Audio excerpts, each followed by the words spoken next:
पुरुषः प्रकृतिस्थो हि भुङ्क्ते प्रकृतिजान् गुणान् कारणं गुणसङ्गोऽस्य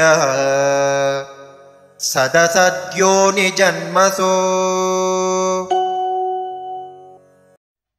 पुरुषः प्रकृतिस्थः हि भुङ्क्ते प्रकृतिजान् गुणान् कारणं गुणसङ्गः अस्य सत् असत् योनि जन्मसु।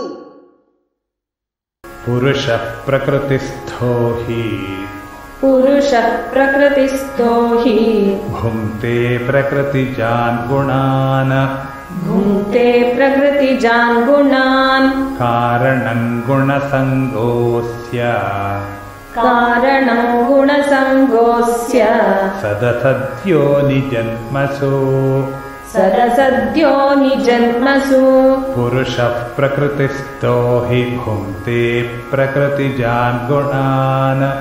पुरुषः प्रकृतिस्थो हि भुङ्क्ते प्रकृतिजान् गुणान् कारणं